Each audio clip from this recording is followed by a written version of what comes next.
เสนอข่าวโดยสำนักข่าว INNน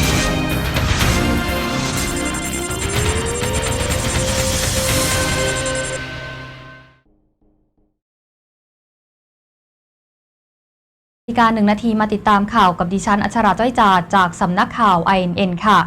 เรืองไกรมองต่างจากผู้ตรวจการแผ่นดินยื่นศาลรัฐธรรมนูญเพิ่มปมถวายสัตว์ไม่ครบชี้อาจเข้าข่ายล้มล้างการปกครอง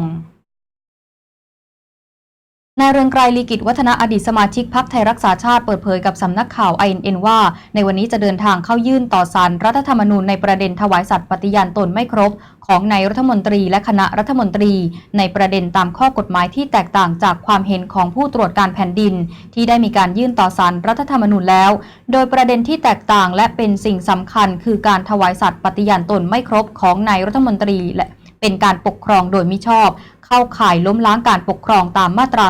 49 จึงจำเป็นต้องยื่นต่อศาลรัฐธรรมนูญเพิ่มเติมพร้อมกันนี้ค่ะนายเรืองไกรยังกล่าวถึงกรณีการเลือกพรรคของนายไพบูลย์นิติตะวันหัวหน้าพรรคประชาชนปฏิรูปค่ะว่าในฐานะที่เคยยื่นตรวจสอบสูตรคำนวณสสบัญชีรายชื่อมองว่าประเด็นการหายไปของพรรคประชาชนปฏิรูปไม่จำเป็นต้องมีการคำนวณสูตรใหม่เนื่องจากไม่มีการเลือกตั้งซ่อมหรือเลือกตั้งใหม่แต่คะแนนของพรรคประชาชนปฏิรูปนั้นจะต้องหมดไปกับการเลือกพรรคเพราะนายไพบูลย์ไม่ใช่สสเขตและไม่มีคะแนนเฉพาะตัวดังนั้นการไปต่อลำดับในพรรคอื่นหรือจะเอาคะแนนไปพรรคอื่นนั้นไม่น่าจะมีสิทธิ์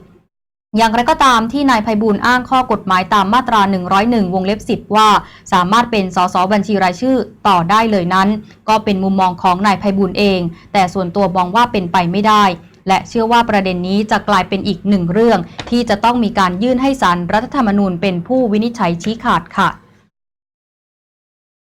ต่อกันที่ประเด็นเศรษฐกิจค่ะผู้เชี่ยวชาญด้านพลังงานมนูนศิริวัลย์มองราคาน้ำมันในประเทศนะคะวันนี้คงที่ไม่ลดไม่ขึ้นพร้อมวอนให้ช่วยกันประหยัดน้ำมันด้วยค่ะนายมนูนศิริวัลย์ผู้เชี่ยวชาญด้านพลังงานเปิดเผยกับสำนักข่าว INN ถึงแนวโน้มราคาน้ำมันดิบในตลาดต่างประเทศค่ะว่าจะยังคงทรงตัวหรืออาจ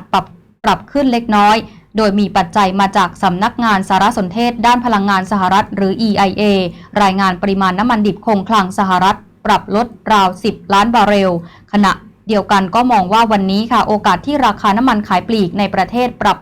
ลดลงน่าจะยังไม่มีเนื่องจากราคาน้ำมันในตลาดสิงคโปร์ขยับขึ้นมา2 วันติดต่อกันแต่ก็ไม่สามารถปรับขึ้นได้เพราะค่าการตลาดยังอยู่ในระดับที่พอรับได้จึงยังไม่จำเป็นต้องปรับราคาขายปลีกในประเทศนอกจากนี้นายมนูนกล่าวด้วยค่ะว่าอยากให้ประชาชนช่วยกันประหยัดพลังงานเพราะประเทศไทยยังคงต้องนำเข้าน้ำมันจากต่างประเทศอยู่ค่ะ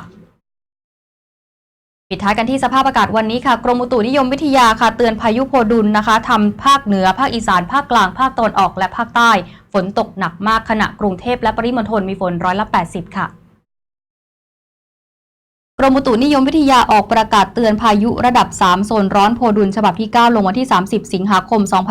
2562พายุโพดุลค่ะได้เคลื่อนตัวเข้าสู่ประเทศลาวกำลังเคลื่อนตัวทางทิศตะวันตกด้วยความเร็วประมาณ30กิโลเมตรต่อชั่วโมงคาดว่าจะเคลื่อนตัวเข้าสู่ภาคตะวันออกเฉียงเหนือตอนบนของประเทศไทยบริเวณจังหวัดนครพนมในเช้าวันนี้และมีแนวโน้มจะอ่อนกำลังลงในระยะต่อไป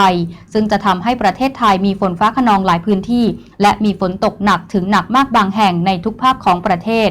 อันหนึ่งร่องมรสุมพาดผ่านภาคเหนือตอนล่างภาคกลางตอนบนและภาคตะวันออกเฉียงเหนือเข้าสู่พายุโพดุลประกอบกับมรสุมตะวันตกเฉียงใต้กำลังแรงพัดปกคลุมทะเลอันดามันภาคใต้และอ่าวไทยทำให้ประเทศไทยมีฝนฟ้าคะนองหลายพื้นที่และมีฝนตกหนักถึงหนักมากบางแห่ง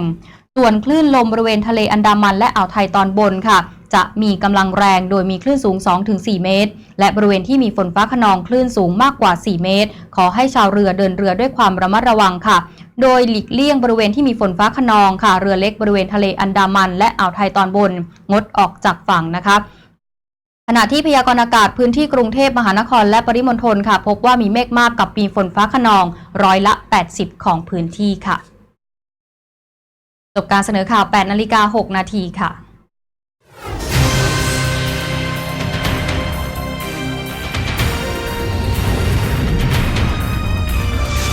เสนอข่าวโดยสำนักข่าว INN